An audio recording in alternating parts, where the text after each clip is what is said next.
Hello बच्चों, I am your master teacher Kanika. Welcome to this wonderful session. यहाँ पर हम डिस्कस करते हैं PYQs from your biology section. और आज जो हम चैप्टर सॉल्व करने वाले हैं that is sexual reproduction in flowering plants, जो कि आपका चैप्टर नंबर 1 है from rationalized new NCERT book. Right, new NCERT book का चैप्टर नंबर 1 है ये। वाइल अगर मैं ओल्ड NCERT बुक की बात करूं सो this is your chapter number 2। Yes बच्चों, this is one of the most important units and most important chapters। आप आराम से इस चैप्टर में से 3 या 4 क्वेश्चंस एक्सपेक्ट कर सकते हैं। Right, clear? तो बच्चों आइए शुरू करते हैं। हर एक क्वेश्चन के लिए मैं दूंगी आपको 15 सेकेंड्स। 15 सेकेंड्स में आप अपना राइट आंसर कमेंट बॉक्स में लिखिएगा। एंड बच्चों एक नोटबुक पे आप सारे आंसर्स लिखते जाइए या नोट करते जाइए आपके कितने क्वेश्चन सही हुए हैं और कितने गलत। So without any further delay let's begin. This is the first question on your screen. Coconut water from tender coconut represents what? Fleshy mesocarp, free nuclear proembryo, free nuclear endosperm और endocarp।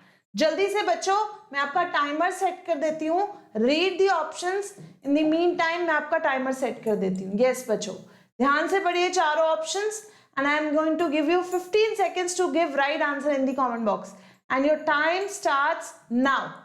तो आप देख सकते हैं this is PYQ 2016 question. 2016 NEET का question है ये। ध्यान से सोचिए, कोकोनट के बारे में पूछा गया है। टेंडर कोकोनट क्या रिप्रेजेंट कर रहा है? 4 3 2 1 टाइम अप बच्चों, टाइम अप टाइम अप। तो ऑफ कोर्स हमें पता है कि कोकोनट वाटर एक्चुअली रिप्रेजेंट करता है a condition called free nuclear endosperm। हमें पता है कि एक कॉमन सेल के अंदर जब बहुत सारे मल्टी न्यूक्लियाई बन जाते हैं, बहुत सारी न्यूक्लियाई अक्यूमुलेट हो जाती हैं within one common cell, तो ऐसी स्टेज को हम फ्री न्यूक्लियर एंडोस्पर्म कहते हैं। राइट, कोकोनट वाटर का एग्जाम्पल हमारी NCERT बुक में मेंशन है। If I show you here children, अगर मैं आपको यहाँ पर देख NCERT बुक की लाइन से रीड करके बताऊं तो coconut water from tender coconut is nothing but free nuclear endosperm, जो कि बहुत सारे थाउजेंड्स ऑफ न्यूक्लियाई से बना है बच्चों। वाइल अगर मैं उसी कोकोनट वाटर के सराउंडिंग व्हाइट पार्ट की बात करूं, व्हाइट कर्नल की बात करूं बच्चों, इट इज सेलुलर एंडोस्पर्म। पहले न्यूक्लियर एंडोस्पर्म बनता है, फिर सेलुलर एंडोस्पर्म बनता है, और कोकोनट में हमें दोनों परसिस्टेंटली नजर आते हैं। सो this is one of your lines from NCERT book. चलो बच्चों अब नेक्स्ट क्वेश्चन पे चलते हैं। ध्यान से पढ़ना क्वेश्चन। मैं आपको 10 to 15 सेकेंड्स दूंगी to read the question, to read the options, और फिर 15 सेकेंड्स का टाइमर होगा आपको राइट आंसर लिखने के लिए। Which of the following statements regarding post-fertilization development in flowering plants is incorrect? तो आपको incorrect statement बतानी है। नीट 2019 का क्वेश्चन है। Zygote develops into embryo, गलत स्टेटमेंट है। Central cell develops into endosperm, क्या ये गलत स्टेटमेंट है? Ovules develop into embryo sac, क्या ये गलत स्टेटमेंट है? या ovules develop into fruit, ये गलत स्टेटमेंट है। तो आपको बहुत ध्यान देना है ऐसे क्वेश्चंस की तरफ जिनमें इनकरेक्ट, फॉल्स, रॉन्ग स्टेटमेंट पूछी गई हो या नॉट रिलेटेड क्वेश्चन हो। ओके, तो आई होप बच्चों आपने ध्यान से चारों ऑप्शंस पढ़ लिए हैं। Are you good to go? क्या मैं टाइमर स्टार्ट कर दूं? यस बच्चों, so your 15 seconds countdown begins now. Come on, hurry up, ध्यान से सोचिए, राइट आंसर दीजिए। पोस्ट फर्टिलाइजेशन से क्या रिलेटेड इनकरेक्ट स्टेटमेंट है? 5 4 3 2 1 एंड टाइम अप बच्चों, time up time up. Of course आपको पता है कि जाइगोट जो है फर्टिलाइजेशन के बाद डेवलप करेगा एम्ब्रियो में, so this is a correct statement. Central cell develop करेगा एंडोस्पर्म में, दैट इज ऑल्सो करेक्ट। अगर मैं बात करूं ओवरी डेवलप्स इनटू फ्रूट, तो वो भी ट्रू है। ओवरी हमारी फर्टिलाइजेशन के बाद फ्रूट में डेवलप कर जाती है। बट बच्चों मैं यहाँ पर एक ऑप्शन देख रही हूँ, C option, ovules develop into embryo sac. Of course ovules embryo sac में नहीं डेवलप करते, ovules develop into seed. Right, तो ये एक गलत स्टेटमेंट है। बल्कि अगर हम प्री फर्टिलाइजेशन स्ट्रक्चर्स की बात करें तो embryo sac pre fertilization structure है, while ovule developing into seed ये पोस्ट फर्टिलाइजेशन इवेंट्स के बारे में पूछा गया था। राइट, तो मैं आपको NCERT बुक में से दिखाती हूं कि कहां पर हमारे ये टर्म्स जो है मेंशन है। फर्स्ट ऑफ ऑल बच्चों, फॉलोइंग डबल फर्टिलाइजेशन, मतलब डबल फर्टिलाइजेशन के बाद events of endosperm and embryo development, maturation of ovule into seed and ovary into fruit are collectively called post fertilization events. Clear हुआ सबको? पता होना चाहिए आपको कि कौन सा स्ट्रक्चर फर्टिलाइजेशन के बाद कौन से स्ट्रक्चर में डेवलप करेगा. Next question on your screen बच्चों, advantage of cleistogamy is. Cleistogamy की क्या एडवांटेज है out of these 4 options? High genetic variability provide करता है, मोर विग्रस ऑफस्प्रिंग्स प्रोड्यूस होते हैं, no dependence of on pollinators, और इज इट विविपेरी? और is it vivipary? Vivipary means giving rise to young ones, not through egg laying. Okay, so in NEET 2013 का question है, ध्यान से सोचिए चारों options. I am giving you 10 seconds to think about it more. 10 second और बच्चों, और इसके बाद मैं आपका काउंटडाउन शुरू करती हूँ. ओके, तो बच्चों आई होप आप राइट आंसर पे पहुंच चुके होंगे. You have written your answer in the comment box quickly. So 15 seconds more for you to write down. 15 seconds more for you to think and write down the correct answer. 10, 9, 8, 7, 6, 5, 4, 3, 2, 1. And time up बच्चों, time up, time up. Of course बच्चों, cleistogamy की बात हो रही है. आप समझते हैं क्लिस्टोगेमी मतलब क्लोज टाइप ऑफ फ्लावर्स. ऐसे फ्लावर्स जो हमेशा अपने रिप्रोडक्टिव ऑर्गन्स को, चाहे वो पिस्टल हो चाहे वो एंथर हो, उसको एनक्लोज रखते हैं विद इन देयर पेटल्स. ऐसी पेटल्स होती हैं जो हमेशा क्लोज्ड फॉर्म में एग्जिस्ट करेंगी, और बिकॉज पिस्टल और एंथर्स के पास कोई और ऑप्शन नहीं है, they have to undergo only self pollination. वो सिर्फ सेल्फ पॉलिनेशन कर सकते हैं. और बच्चों क्योंकि ये सिर्फ सेल्फ पॉलिनेशन कर सकते हैं, पेटल्स क्लोज्ड होने की वजह से, तो इस वजह से क्रॉस पॉलिनेशन नहीं करना है. तो इनको फर्टिलाइज करने के लिए कोई डिपेंडेंस नहीं है पॉलिनेटर्स के ऊपर. इन्हें कोई बी, वास्प या किसी भी तरह का विंड या वाटर या कोई भी एजेंसी ऑफ पॉलिनेशन रिक्वायर्ड नहीं है to transfer their pollen grains from anther to the stigma of another flower, क्योंकि ये सिर्फ सेल्फ पॉलिनेशन करते हैं, अपने ही रिप्रोडक्टिव ऑर्गन्स के साथ पॉलिनेट करेंगे. तो बच्चों right answer is no dependence on pollinators. Right, clear to you? सबको समझ आया? PYQ है ये, बहुत इंपॉर्टेंट क्वेश्चन. नेक्स्ट क्वेश्चन बच्चों आपकी स्क्रीन पर, wheat grain has an embryo with one large shield shaped cotyledon known as what? Is it known as epiblast? Is it known as coleorhiza, scutellum or coleoptile? AIPMT question 2015. ध्यान से देखिए, PYQ है आपका. Wheat grain के embryo के बारे में पूछा गया, उसकी शेप बताई गई है, स्ट्रक्चर बताया गया है कि वो लार्ज है, शील्ड शेप्ड कॉटलेडन है, पर उसका नाम क्या है? क्या उसको एपीब्लास्ट बोलेंगे, कॉलियोराइजा बोलेंगे, स्क्यूटेलम बोलेंगे या कॉलियोप्टाइल बोलेंगे? बिकॉज चारों ही आपके monocotyledonous wheat type of embryo, wheat type of endosperm का पार्ट है, व्हीट टाइप ऑफ एम्ब्रियो का पार्ट है. Yes, let me know the right answer. Wheat type of embryo में आपको क्या स्ट्रक्चर है जो कॉटिलेडन के इक्विवेलेंट मिलेगा? So last 15 seconds to answer.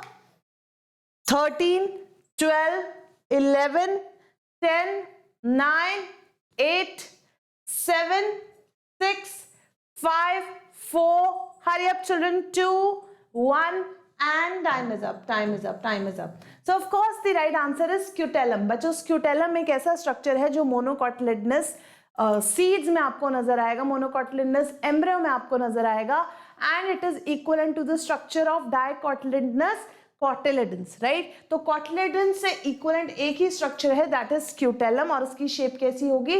Large होगा, शील्ड शेप होगा. अगर मैं आपको एनसीईआरटी बुक की लाइन से दिखाऊं, that embryos of monocotyledons possess only one cotyledon. In the grass family means wheat, rice, poaceae family, the cotyledon is called scutellum. The cotyledon is called scutellum, right? Is that clear? 1 second children. Cotyledon is called scutellum, right? That is situated towards one side of the embryonal axis. Is that clear to you? सबको समझ आया? Yes or no? Clear? Can we go to the next question? Next question on your screen. In some plants, the female female gamete develops into embryo without fertilization. तो female gamete की development हो रही है embryo में, लेकिन कोई fertilisation नहीं हो रही है। इस प्रोसेस को, इस फिनोमेनन को क्या कहते हैं? Is it known as parthenocarpy? क्या इसको हम सिनगेमी बोलेंगे, पार्थिनोजेनेसिस बोलेंगे या ऑटोगेमी बोलेंगे? नीट 2019 का क्वेश्चन है ये बच्चों, ध्यान से सोचिए और बताइए। कुछ प्लांट्स में फीमेल गेमीट डेवलप करता है एम्ब्रियो में और उसको किसी फर्टिलाइजेशन की जरूरत नहीं पड़ती। इस फिनोमेना को हम क्या कहते हैं? राइट, तो आपने आई होप अपना आंसर निकाल लिया इन चारों ऑप्शन से। And I am starting your last 15 seconds countdown. 13, 12, 11, 10, 9, 8, 7, 6, 5, 4, 3, 2, 1। Time up बच्चों, टाइम अप। ऑफ कोर्स बच्चों, फर्टिलाइजेशन के बिना एग जो है, गेमीट जो है, डेवलप कर रहा है एम्ब्रियो में, so it is known as parthenogenesis. Parthenogenesis एक ऐसा फिनोमेनन है जिसमें न्यू यंग वन अराइज करता है directly from the gamete without fertilization. कुछ बच्चे कंफ्यूज हुए होंगे डेफिनेटली पार्थिनोकार्पी और पार्थिनोजेनेसिस में। बच्चों, parthenocarpy is development of fruit without fertilization, but यहाँ पर डेवलपमेंट की बात हो रही है गेमीट से एम्ब्रियो की, राइट? तो इसका राइट आंसर है पार्थिनोजेनेसिस। ये क्वेश्चन आपका जो ओल्ड एनसीईआरटी बुक का चैप्टर 1 है रिप्रोडक्शन इन ऑर्गेनिजम्स, उस और second chapter sexual reproduction in flowering plants, दोनों के अकॉर्डिंग पूछा जा सकता है, राइट? सो ये पीवाईक्यू है, बहुत इंपॉर्टेंट है, ध्यान से पढ़ना है आपने। ओके, सो बच्चों, यू नो कि हम एपोमिक्सिस पॉलीएम्ब्रियोनी की बात करते हैं, राइट? एपोमिक्सिस और पॉलीएम्ब्रियोनी भी एक तरह का फिनोमेनन है जो कि सीड डेवलपमेंट के लिए रिस्पॉन्सिबल है विदाउट फर्टिलाइजेशन। बट अगर मैं आपको चैप्टर 1 ओल्ड एनसीईआरटी बुक का स्निप दिखाऊं बच्चों, तो वहां पे डेफिनेटली मेंशन है development of new organism without fertilization is known as parthenogenesis. तो आपको दोनों चैप्टर्स के कॉन्टेक्स्ट में आंसर क्लियर होना चाहिए कि अगर एम्ब्रियो डेवलप कर रहा है विदाउट फर्टिलाइजेशन तो मतलब पार्थिनोजेनेसिस की बात हो रही है। अगर सीड डेवलप कर रही है विदाउट फर्टिलाइजेशन तो एपोमिक्सिस की बात हो रही है। और अगर फ्रूट डेवलप कर रहा है विदाउट फर्टिलाइजेशन तो पार्थिनोकार्पी की बात हो रही है। Is that understood? ठीक है, नेक्स्ट क्वेश्चन पे चलते हैं बच्चों। Non albuminous seed is produced in, non-albuminous seed is produced in maize, castor, wheat और pea। किन में से, इन चारों में से किस में नॉन एल्ब्यूमिनस सीड मिलता है? AIPMT question 2014। बच्चों, एक क्लू मैं आपको यहाँ पे देना चाहूंगी। नॉन एल्ब्यूमिनस सीड्स वो होते हैं जिनके अंदर एंडोस्पर्म टोटली कंज्यूम अप हो गया होता है, और ऐसे प्लांट्स जनरली डाइकोटिलेडन्स होते हैं जिनमें हमें नॉन एल्ब्यूमिनस सीड्स मिलते हैं। तो अब आप इस क्वेश्चन को आंसर कर पाएंगे easily. I am starting your 15 seconds countdown now. I have given you enough hints, मैंने आपको बहुत सारे क्लू दे दिए हैं। 11, 10, 9, 8, 7, हरी अप बच्चों, अपना आंसर लिखिए। 5, 4, 3, 2, 1 and time is up children, time is up, time is up. Of course the right answer is dicotyledonous seed के बारे में पूछा गया तो pea plant है। pea plant is one of the examples of non albuminous seeds, और non albuminous seeds को हम कभी कभी ex albuminous seed भी कह सकते हैं, और कभी कभी हम इसको non endospermic seed भी कह सकते हैं, बिकॉज ये वो seeds हैं जिनके अंदर endosperm totally कंज्यूम अप हो जाता है। It is not remaining persistent, बचता नहीं है बिल्कुल भी। वाल अगर मोनोकॉट्स की बात करें, मेज, कैस्टर और व्हीट, ये सब एल्ब्यूमिनस सीड्स का एग्जाम्पल है। तो आपको अगर मैं एनसीईआरटी बुक की लाइन दिखाऊं फ्रॉम दी चैप्टर, बच्चों क्लियरली आपके सामने है दैट मैच्योर सीड्स में भी नॉन एल्ब्यूमिनस और ex albuminous. Non albuminous seeds have no residual endosperm, इनके अंदर एंडोस्पर्म नहीं बचता है क्योंकि ये सब का सब एंडोस्पर्म एम्ब्रियो डेवलपमेंट में ऑलरेडी कंज्यूम अप हो जाता है। दो एग्जांपल्स आपके सामने है, पी एंड ग्राउंडनट। तो डायरेक्ट एग्जांपल पूछा गया है from your NCERT book, right? While अगर मैं एल्ब्यूमिनस सीड्स की बात करूं तो बच्चों आपके पास एग्जांपल्स आ जाएंगे व्हीट, मेज, बार्ले, कैस्टर, वो सीड्स जिनमें एंडोस्पर्म परसिस्टेंट रहता है।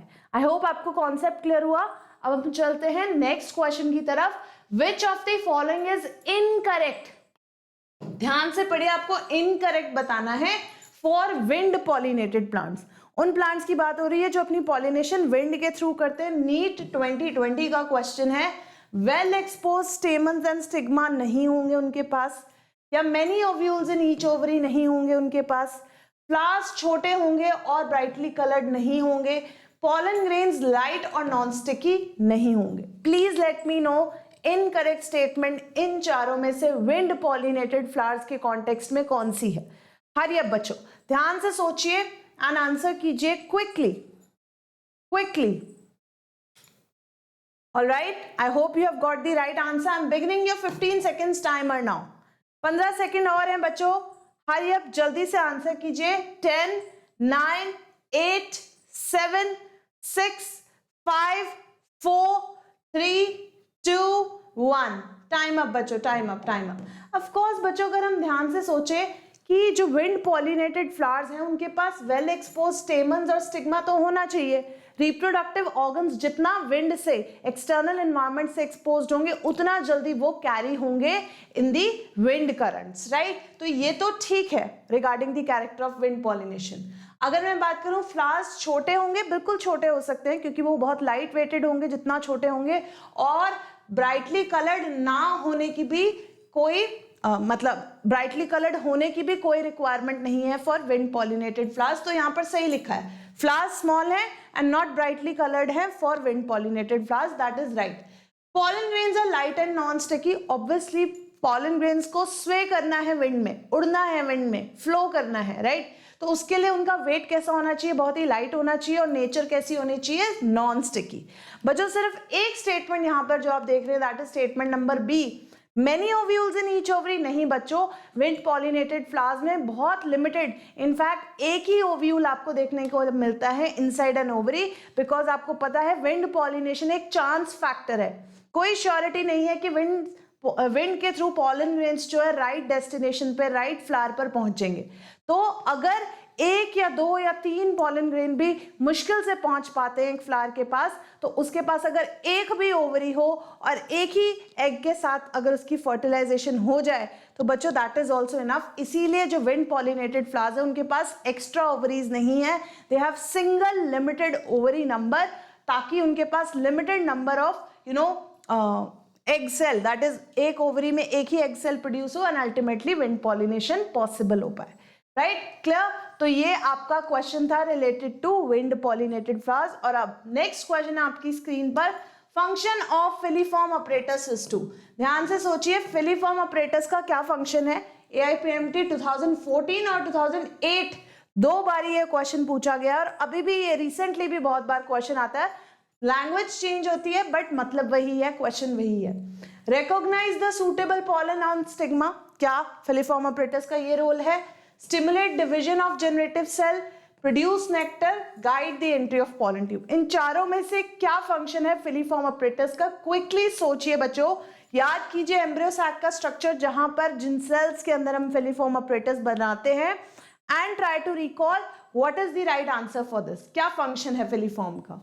तो बच्चों मैं आपका लास्ट 15 सेकेंड्स का काउंटडाउन शुरू कर देती हूँ। आई होप आपने ऑप्शंस पढ़ लिए हैं।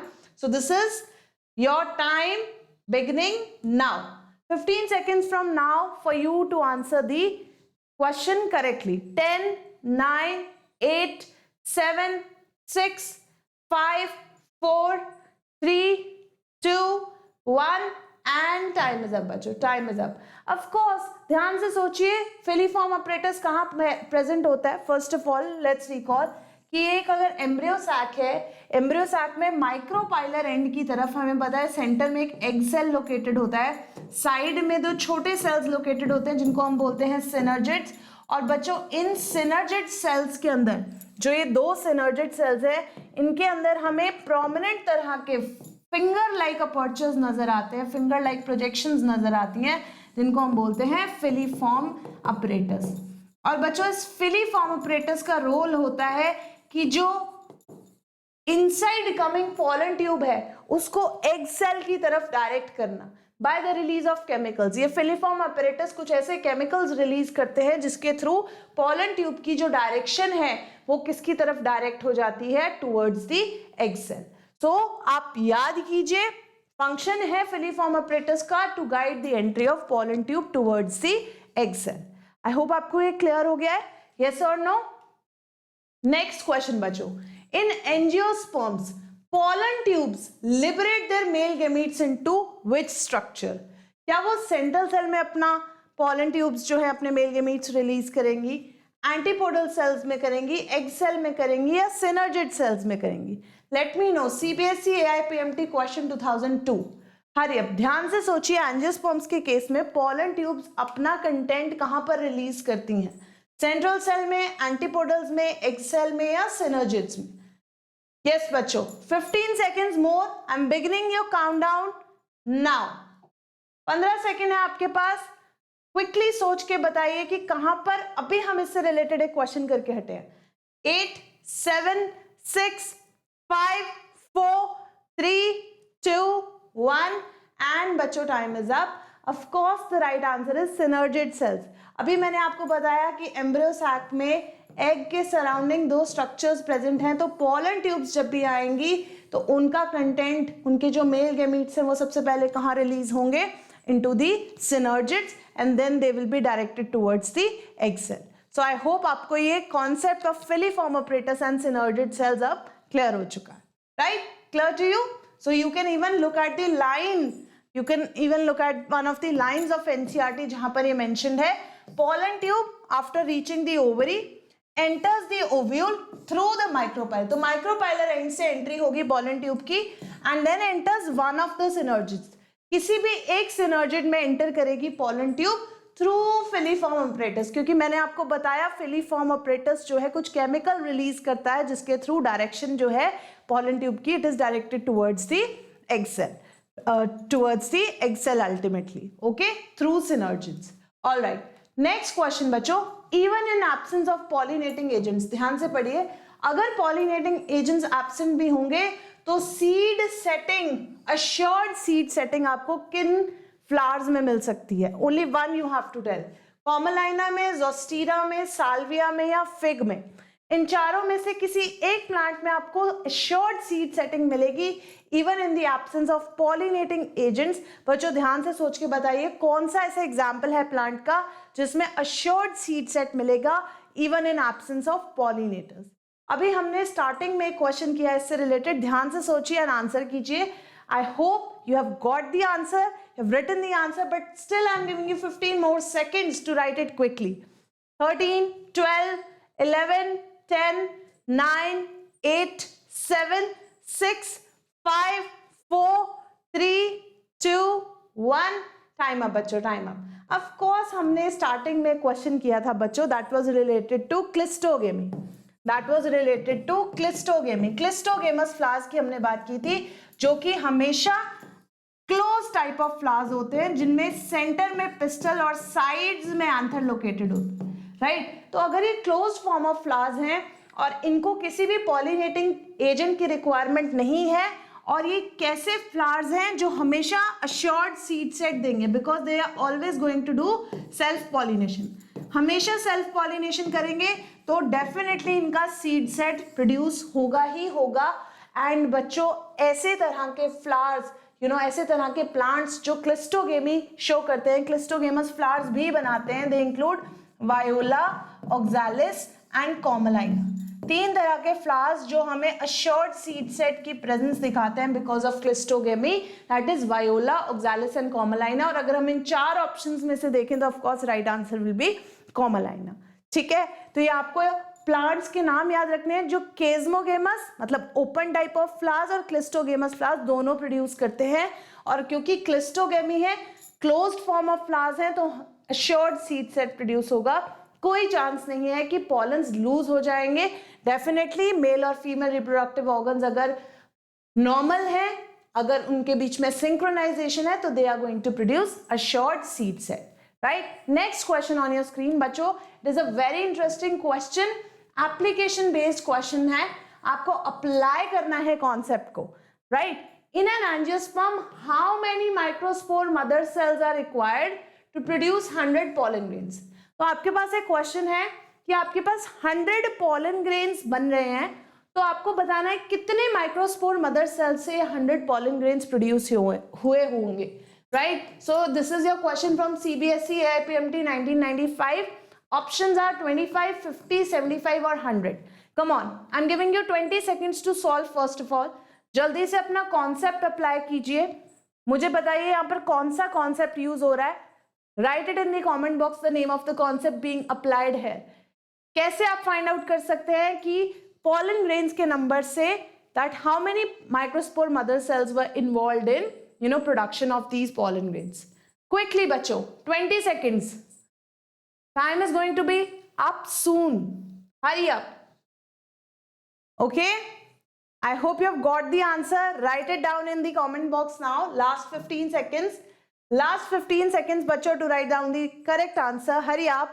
10, 9, 8, 7, 6, 5, 4, 3, 2, 1 and बच्चों time is up. तो यहाँ पर बच्चों जो कॉन्सेप्ट अप्लाई होता है that is of microsporogenesis.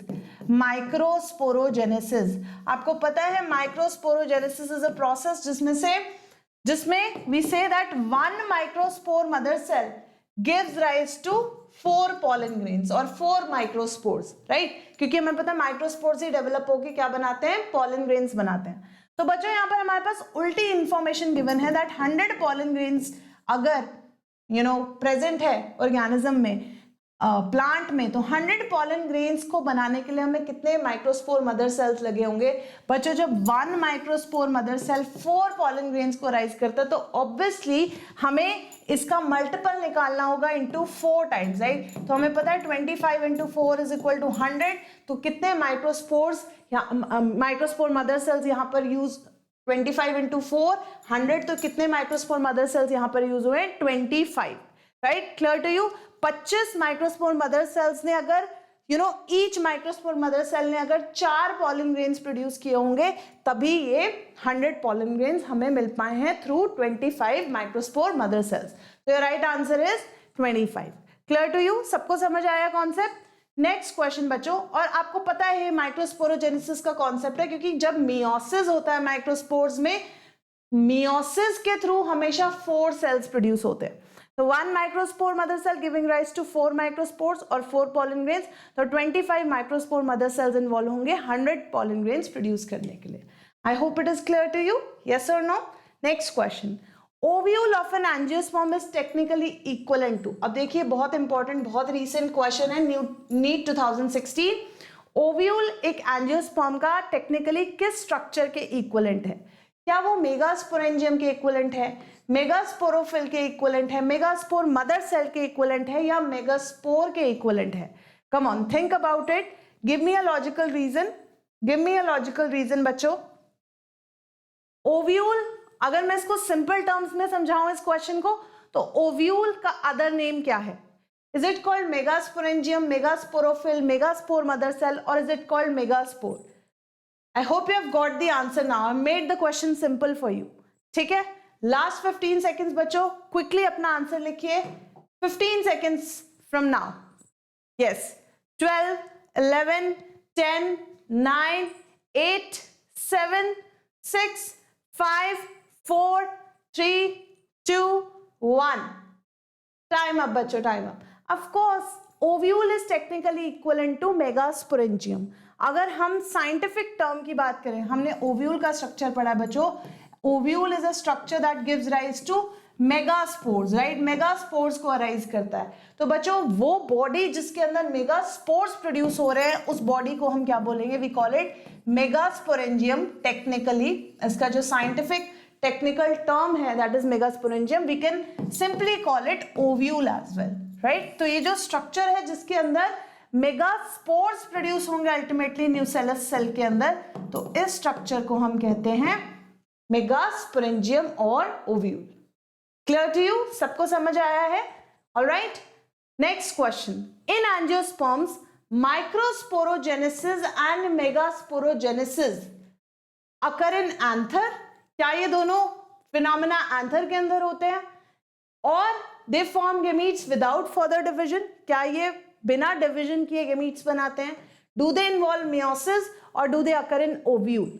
Late me know बच्चों. AIPMT 2015 क्वेश्चन, माइक्रोस्पोरोजेनेसिस और मेगास्पोरोजेनेसिस कहां पर होते हैं और क्या प्रोसेस इन्वॉल्व है?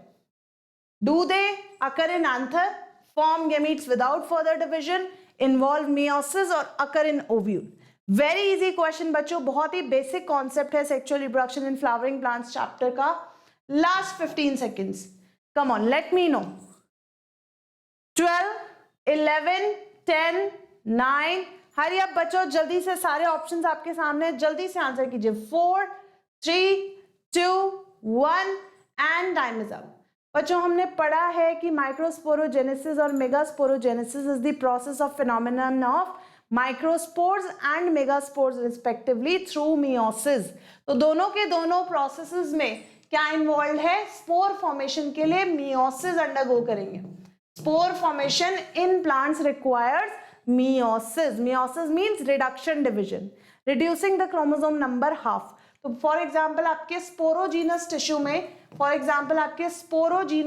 में, चाहे वो मेल स्पोरोजीनस टिश्यू है हो या फीमेल स्पोरोजीनस टिश्यू हो, अगर आपका स्पोरोजीनस टिश्यू का प्लॉइडी लेवल 2n था, तो बच्चों जब आपके स्पोर्स फॉर्म होंगे, वेदर इट इज माइक्रोस्पोर्स और मेगास्पोर्स, तो क्योंकि ये स्पोर्स मियोसिस के थ्रू फॉर्म होते हैं, the number of chromosomes is going to get reduced to half. अगर स्पोरोजीनस टिश्यू डिप्लॉइड था तो स्पोर्स कैसे प्रोड्यूस होंगे? Haploid, which is very general. ठीक है, जो कि बहुत कॉमन है. Alright, clear? तो आप देख सकते हैं, मैं आपको टर्म दिखा देती हूँ मियोसिस कहां पर मेंशन है. तो बच्चों process of formation of microspores from a pollen mother cell through meiosis is called microsporogenesis. Microsporogenesis. ऐसे ही बच्चों अगर मैं मेगास्पोर फॉर्मेशन की बात करूं, the megaspore mother cells undergo meiotic division. The production of 4 megaspores takes place through meiosis. Meiosis results in production of megaspores. तो आई hope आपको क्लियर हो रहा है एनसीईआरटी स्निप्स के साथ साथ देखने से कि ये लाइंस कहां पर मेंशन है एनसीईआरटी बुक में, और डायरेक्टली क्वेश्चंस आपकी एनसीईआरटी बुक से ही पूछे गए. Right, clear? Next question, functional megaspore. Functional megaspore in an angiosperm develops into. हमें पता है कि 4 मेगास्पोर्स प्रोड्यूस होते हैं in an angiosperm embryo sac, but बच्चों उन 4 इन ओव्यूल, बट उन 4 मेगास्पोर्स में से सिर्फ एक ही फंक्शनल मेगास्पोर होता है. तो आपको बताना है वो फंक्शनल मेगास्पोर इन चारों में से किस स्ट्रक्चर में डेवलप करेगा. Is it ovule, endosperm, embryo sac और embryo? Come on, think about it. Functional megaspore angiosperm में, एंजियोस्पर्मस प्लांट्स में किस स्ट्रक्चर में डेवलप करेगा? Will it develop into ovule, endosperm, embryo sac और एम्ब्रियो? नीट 2017 का क्वेश्चन है बच्चों. Hurry up, I hope you have got the answer. I'm beginning. Last 15 seconds of your countdown. Yes. Last 15 seconds बच्चों, hurry up, अपना answer जल्दी से लिखिए कि 4 फंक्शनल मेगास्पोर्स में से जो कि आपके न्यूसेलस टिश्यू में प्रोड्यूस हुए हैं, वो किस में मैच्योर करेंगे? 4, 3, 2, 1. टाइम अप बच्चों, टाइम अप. तो हमने पढ़ा है ऑफ कोर्स कि जब मेगास्पोरोजेनेसिस होता है, suppose this is a structure of ovule, right? ये ओव्यूल का स्ट्रक्चर है और ओव्यूल के अंदर प्रेजेंट होता है हमारा एक टिश्यू जिसको हम बोलते हैं nucellus, which makes the main body of the ovule. बच्चों इस न्यूसेलस में से सिर्फ एक प्रोमिनेंट सेल कहलाता है मेगास्पोर मदर सेल, और जब इस मेगास्पोर मदर सेल में मियोसिस होगी तो हमारे पास चार मेगास्पोर्स प्रोड्यूस होंगे. बट बच्चों इन चारों में से 3 मेगास्पोर्स कर जाएंगे डीजनरेट और सिर्फ एक रह जाएगा फंक्शनल, और जो फंक्शनल मेगास्पोर होगा that will develop into structure called embryo sac. Embryo sac NEET 2017 का क्वेश्चन था, बहुत इंपॉर्टेंट. राइट, आई होप आपको ये कॉन्सेप्ट क्लियर हो गया है कि 4 मेगास्पोर्स में से सिर्फ एक ही फंक्शनल रहेगा, and that functional megaspore is going to develop into embryo sac. Next question बच्चों, male gametophyte in angiosperm produces what? Male gametophyte क्या बनाएगा एंजियोस्पर्म्स में? AIPMT 2015 का क्वेश्चन है. क्या ये 2 स्पर्म सेल्स एक वेजिटेटिव सेल बनाएगा? Single sperm and a vegetative cell, single sperm and 2 vegetative cells, या फिर ये बनाएगा 3 स्पर्म्स? कम ऑन बच्चों, ध्यान से सोच के बताइए. मेल गेमेटोफाइट, पहले आपको सोचना होगा मेल गेमेटोफाइट कौन सा स्ट्रक्चर है. In an angiosperm male gametophyte हम कौन से स्ट्रक्चर को बोलते हैं? Then only you will be able to answer it nicely कि ये क्या किस तरह के सेल्स बनाएगा. लेट मी नो बच्चों, hurry up. Yes yes, quickly. बच्चों आई होप आपको आंसर मिल गया है. Very easy question. Last 15 seconds, 15 second और हैं आपके पास. 11, 10, 9, 8, 7, 6, 5, 4, 3, 2, 1. टाइम अप बच्चों, टाइम अप, टाइम अप. बहुत ही इजी क्वेश्चन था. मेल गेमेटोफाइट बच्चों आपको पता होना चाहिए the structure called pollen grain. Pollen grain in case of angiosperms is known as male gametophyte. और अगर इस pollen grain की बात करूं तो बच्चों pollen grain इनिशियली एक यूनिसेलुलर स्ट्रक्चर होता है, बट जैसे जैसे डेवलप करता है divides and forms two cells, जिसमें से एक सेल कहलाता है vegetative cell and other cell is known as generative cell. But बच्चों जब एक और मियोटिक डिवीजन होती है तो वेजिटेटिव सेल तो होता ही है इस पॉलन ग्रेन में, बट ये जो जनरेटिव सेल है ये डिवाइड कर जाता है इनटू 2 न्यूक्लियाई जिनको हम बोलते हैं मेल गेमीट्स और स्पर्म सेल्स. तो 2 स्पर्म सेल्स और एक वेजिटेटिव सेल आपको नजर आएगा एक मेल गेमेटोफाइट में, and you can see the right answer is 2 sperms and a vegetative cell. Right, clear हुआ आपको कॉन्सेप्ट कि डेवलपमेंट ऑफ मेल गेमेटोफाइट कैसे होगी एंजियोस्पर्म्स के केस में. So this is snip from NCERT. आप देख सकते हैं लिखा है यहाँ पर in over 60% of angiosperms pollen grains are shed at 2-cell stage, जहां पर सिर्फ एक वेजिटेटिव और जनरेटिव सेल होगा. लेकिन कुछ स्पीशीज में 40% एंजियोस्पर्म्स में जनरेटिव सेल भी डिवाइड करेगा and it is going to give rise to 2 male gametes before pollen grains are shed, और इसको हम बोलते हैं 3-cell stage. मतलब एक pollen grain जिसके अंदर प्रेजेंट है एक vegetative cell and 2 generative nuclei or 2 sperm cells. Right, clear to you? I hope concept is clear. Let's move to the next question. Filiform apparatus is a characteristic feature of. जो filiform apparatus की हम बार बार बात कर रहे हैं बच्चों, पहले भी हमने क्वेश्चन सॉल्व किया है AIPMT 2015 क्वेश्चन. ये किसका कैरेक्टरिस्टिक फीचर है? क्या ये मिलता है हमें जनरेटिव सेल में, न्यूसेलर एम्ब्रियो में, एल्यूरोन सेल में या सिनर्जिड्स में? कमन बच्चों ध्यान से सोच के बताइए. हरी आप क्विकली सोचिए. हाँ जी बोलिए. Yes, let me no. 15 seconds count on begins now. Hurry up बच्चों, ध्यान से सोचिए. फिलीफॉर्म अपरेटस कौन से सेल्स आउट ऑफ दीज का कैरेक्टरिस्टिक फीचर है? 7, 6, 5, 4, 3, 2, 1 एंड बच्चों time is up. Of course अभी हमने कुछ क्वेश्चंस में बात कर चुके हैं हम ये कि एम्ब्रियो सैक का स्ट्रक्चर है टुवर्ड्स माइक्रोपाइलर एंड, जिसको हम बोलते हैं एग अपरेटस.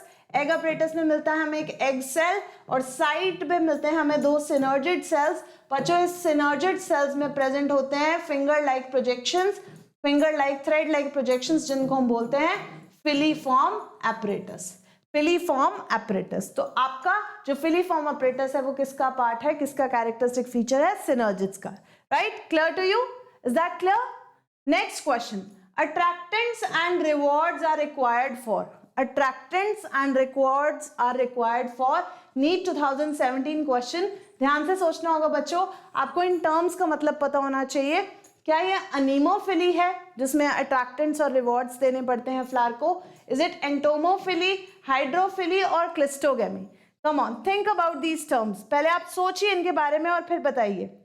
यस बच्चों, क्विकली बताइए कि इन चारों में से कौन सी ऐसे फ्लावर्स हैं जिसमें हमें अट्रैक्टेंट्स और रिवॉर्ड्स देने की जरूरत पड़ेगी टू दी विजिटिंग पॉलिनेटर्स? आपको बहुत सारे क्लूज दे दिए मैंने. 15 seconds more to give the right answer. 15 seconds have begun already. Yes, hurry up. Let me know बच्चों. Yes. 7, 6, 5, 4, 3, 2, 1. टाइम अप बच्चों, टाइम अप. ऑफ कोर्स आपको पता होना चाहिए कि एनिमोफिली टर्म हम यूज करते हैं फॉर विंड पॉलिनेशन। तो जो विंड पॉलिनेटेड फ्लावर्स हैं उनको हम बोलेंगे एनिमोफिलस फ्लावर्स। एंटोमोफिलस फ्लावर्स होते हैं insect pollinated flowers. Hydrophilous flowers होते हैं water pollinated flowers through the agency of water. Cleistogamy होती है एक सिचुएशन जिसमें आपके फ्लावर्स प्रेजेंट होते हैं क्लोज्ड फॉर्म। तो बच्चों बहुत क्लियर है कि हमें जो विजिटिंग इंसेक्ट्स होंगे, विजिटिंग एनिमल्स होंगे, उन्हीं के लिए अट्रैक्टेंट्स और रिवॉर्ड्स की जरूरत पड़ेगी। तो बच्चों आपका जो राइट आंसर है यहाँ पर दैट इज एंटोमोफिली, कि अगर आपको अट्रैक्ट करना है इंसेक्ट्स को तो आपको एक गुड फ्रैग्रेंट फ्लावर होना पड़ेगा, आपको एक गुड एम्बियंस क्रिएट करनी पड़ेगी। You should be the flower should be a beautiful petals, right. Rewards भी ऑफर करने पड़ेंगे in the form of nectar, right. तो ये सब चीजें हमें किस फ्लावर में रिक्वायर्ड होंगी? इंसेक्ट पॉलिनेटेड फ्लावर्स में, out of these 4 options. I hope आपको क्लियर हो गया है। आप यहाँ पर देख सकते हैं दो एंटोमोफिली टर्म मेंशन नहीं है, but you must know majority of insect pollinated flowers, मतलब यहाँ कौन से फ्लावर्स की बात हो रही है? एंटोमोफिलस फ्लावर्स की बात हो रही है। एंटोमोफिलस फ्लावर्स की बात हो रही है। कैसे होंगे? लार्ज होंगे, कलरफुल होंगे, फ्रैग्रेंट होंगे, रिच इन नेक्टर। तो बच्चों लार्ज, कलरफुल होना और फ्रैग्रेंट होना एक अट्रैक्टिंग नेचर है फ्लावर की, and rich in nectar is a reward to offer, ताकि इंसेक्ट्स बार बार विजिट करें ऐसे फ्लावर्स को एंड इन दी एक्ट वो उनको पॉलिनेट कर पाए। I hope it is clear. Alright, next, what type of pollination takes place in Vallisneria? तो वैलिसनेरिया के बारे में पूछा गया है, किस तरह की पॉलिनेशन इसके अंदर होती है। नीट 2019 का क्वेश्चन है। Pollination occurs in submerged condition by water. Flowers emerge above the surface and pollination occur by insects. Flowers emerge above the water and pollen is carried by wind. Or is it that male flowers are carried by water currents and female flowers come at the surface of water? Think about it. तो आपसे 4 conditions पूछी गई हैं। Submerge condition में होगी water में, insects के through होगी, विंड के थ्रू होगी, या फिर सरफेस ऑफ वाटर के ऊपर होगी। थिंक अबाउट इट बच्चों। वैलिसनेरिया से रिलेटेड क्वेश्चन है। Let me know the right answer. Hurry up quickly. Okay, I hope you have got the right answer. बहुत ही टिपिकल एग्जांपल है वाटर पॉलिनेटेड फ्लावर्स का, aquatic plant से related है, hydrophily से related है। सो बच्चों लास्ट 15 सेकेंड्स आपके शुरू होते हैं। आप 15 सेकेंड का टाइम और है, क्विकली अपना आंसर लिखिए कमेंट बॉक्स में। 10, 9, 8, 7, 6, 5, 4, 3, 2, 1। Time up, time up, time up बच्चों।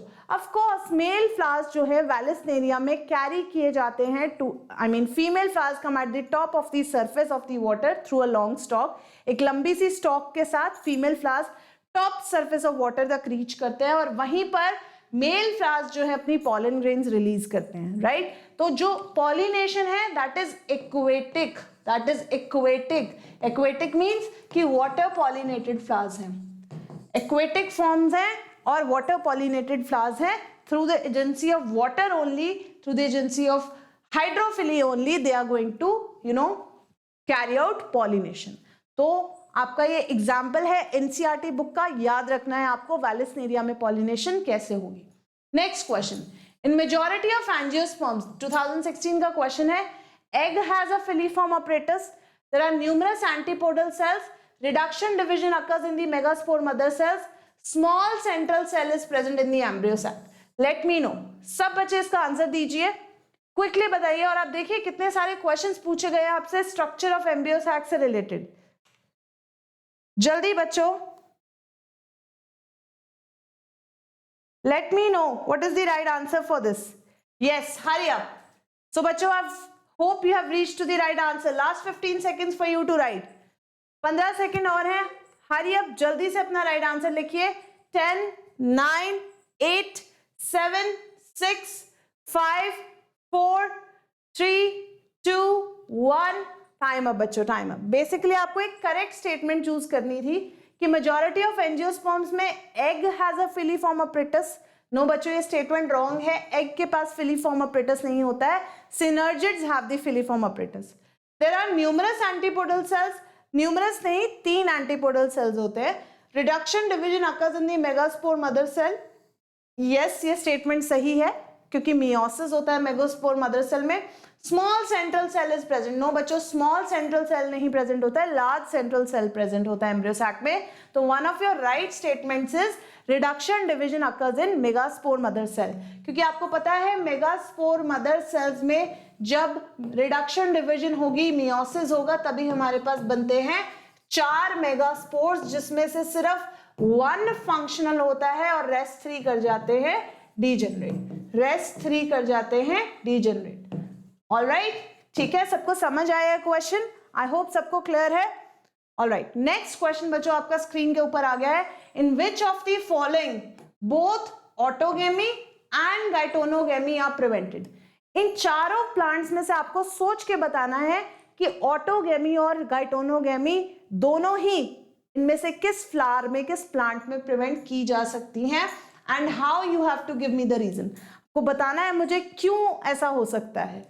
नीट 2019 का क्वेश्चन है बच्चों, ध्यान से सोचिए, पर्टिकुलर एग्जांपल है, let me know the right answer. Yes, hurry up in next 10 seconds. Okay, next 10 seconds में आपका 15 सेकेंड्स का काउंटडाउन शुरू हो जाएगा। हरी अप, जल्दी से बच्चों, hurry up, and your timer begins now. Yes, 11, 10, 9, 8, 7, 6, 5, 4, 3, 2, 1. Time up बच्चों, time up, time up, time up. तो ऑफ कोर्स बच्चों बात की गई है ऑटोगेमी और गाइटोनोगेमी दोनों प्रिवेंट की जा सकती है। आपको पता है autogamy is a true form of self pollination, जिसमें एक ही फ्लावर इन्वॉल्व होगा इन releasing the pollen grains, and pollen grains को रिसीव करने के लिए भी उसी फ्लावर का फीमेल रिप्रोडक्टिव पार्ट इन्वॉल्व होगा। बट अगर मैं गाइटोनोगेमी की बात करूं, गाइटोनोगेमी इज अ सिचुएशन जिसमें एक ही प्लांट के ऊपर मेल और फीमेल फ्लावर्स प्रेजेंट होते हैं, और इन दैट केस बच्चों एक ही प्लांट के पॉलन ग्रेन्स जो हैं can be transferred to the stigma of the same plant. Flowers different है, फ्लावर्स यूनिसेक्सुअल हैं, फ्लावर्स आर यूनिसेक्सुअल, ध्यान से पढ़िए, फ्लावर्स आर यूनिसेक्सुअल, लेकिन जो ट्रांसफर हो रहा है वो एक फ्लावर से दूसरे फ्लावर में हो रहा है with in the same plant. तो ऐसी सिचुएशन को हम बोलते हैं गाइटोनोगेमी। तो बच्चों आपको ऐसे प्लांट बताने हैं जो कि गाइटोनोगेमी और सेल्फ पॉलिनेशन दोनों को प्रिवेंट कर सके। बच्चों अगर आप दोनों सिचुएशन, गाइटोनोगेमी और ऑटोगेमी दोनों को प्रिवेंट करना चाहते हैं, तो आपके पास होना चाहिए एक डायोएशियस प्लांट। डायोएशियस प्लांट, डायोएशियस प्लांट होता है जिसके पास सिर्फ एक ही तरह के फ्लावर्स हो। फॉर एग्जाम्पल ये जो फ्लावर्स आपको नजर आ रहे हैं ये सब मेल फ्लावर्स हैं, और ये जो प्लांट है ये मेल प्लांट है। और इसका एक बेस्ट एग्जाम्पल मैं आपको बताती हूँ। This situation is seen in papaya plant, even in date palms में भी हमें देखने को मिलती है, but this is an example of papaya plant, जिसमें आपके पास एक तरह का प्लांट है जिसके पास सिर्फ और सिर्फ कैसे फ्लावर्स हैं, मेल फ्लावर्स हैं, राइट। वाइल आपके पास एक दूसरा पपाया प्लांट है जिसके पास सिर्फ फीमेल फ्लावर्स हैं। तो बच्चों अगर इस मेल और फीमेल प्लांट को आपस में फर्टिलाइजेशन करनी है, पॉलिनेशन करनी है, तो they have to transfer pollen grains from one plant to another. तो इस सिचुएशन को हम बोलते हैं true form of cross pollination called xenogamy, right, xenogamy. तो बच्चों ऑटोगेमी और गाइटोनोगेमी दोनों प्रिवेंट करनी है, और हमें क्या कैरी आउट करना है, क्रॉस पॉलिनेशन। तो ऐसी सिचुएशन आपको सिर्फ उन प्लांट्स में मिलेगी जिनके पास होते हैं unisexual flowers, one type of flowers, either male और फीमेल फ्लावर्स। ऐसे प्लांट जिनके पास एक ही तरह के फ्लावर्स होते हैं, ईदर मेल और female flowers, right. Clear to you?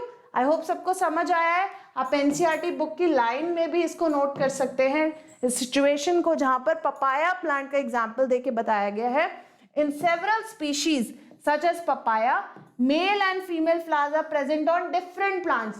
तो एक प्लांट के ऊपर यूनिसेक्सुअल फ्लावर्स हैं, या तो वो मेल होंगे या फिर वो फीमेल होंगे। That is each plant is either male और फीमेल, और इस कंडीशन को हम बोलते हैं डायोएशियस कंडीशन। मैं लिख देती हूँ, यहाँ पर एनसीईआरटी बुक में भी मेंशन्ड है। This condition of plant is known as dioecy. Dioecy is a condition जिसमें ऑटोगेमी और गाइटोनोगेमी दोनों प्रिवेंट की जा सकती हैं। ऑलराइट, ऑटोगेमी और गाइटोनोगेमी दोनों प्रिवेंट की जा सकती है। I hope it is clear to you बच्चों।